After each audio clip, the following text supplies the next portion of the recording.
Of the 18,298 Merlin-engine Spitfires produced, very few now remain airworthy. This is one of them. Its hours are carefully husbanded, and only a very select band of pilots allowed the privilege of flying it. Before takeoff, the pilot checks the aircraft visually.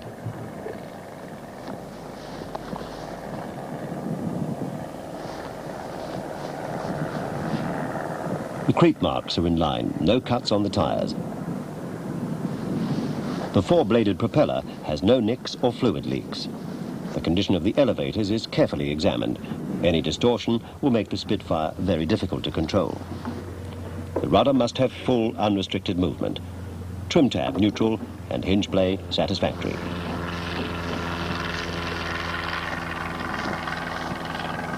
The radio hatch is secure. The aircraft appears to be airworthy. The pilot climbs into the cockpit. It is narrow, and pilots really require the assistance of a fitter to sort out the standard RAF harness. The seats adjusted to give maximum visibility and clearance for the hood, should it have to be jettisoned. The parachute harness is snapped into the quick release box. As in wartime fighters, the pilot sits on the parachute pack, which forms an exceedingly unyielding cushion.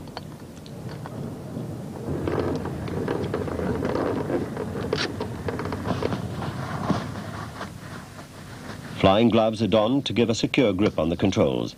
The gloves are thin enough to operate small switches, thick enough to give some protection from a cockpit fire. Indicator switch on, undercarriage selector down. Fuel, 37 gallons in the lower tank. Pilot's door shut and latched. Hood open for takeoff and locked. Final check, full, free and correct movement. Rudder bias wound to fully right for takeoff to counter the Spitfire's swing due to torque. Elevator trim with half fuel is set 1 division nose down. The ground accumulator is plugged in, ready for engine starting. Air pressure sufficient. Brakes on. Parking catch locked on. Fuel cock on. Starter and booster coil buttons uncovered.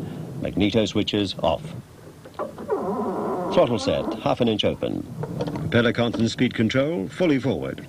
Idle cutoff checked fully aft. The wobble pumps operated to pressurize the fuel lines until the fuel pressure warning light is out.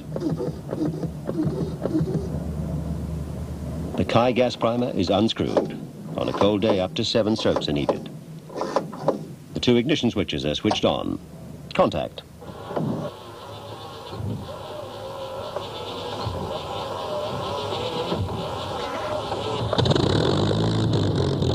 Magnetos both checked live. Oil pressure rising, fuel pressure warning light off. Run up engine slowly, stick hard back or the aircraft could nose over. Engine run up to 0 boost, exercising propeller constant speed unit. Check for magneto drop, engine run up satisfactory. Pressures and temperatures okay. Call tower for takeoff clearance.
Nearly 50 years after the first flight, a small number of preserved Spitfires perpetuate the legend of this, the most famous of fighters.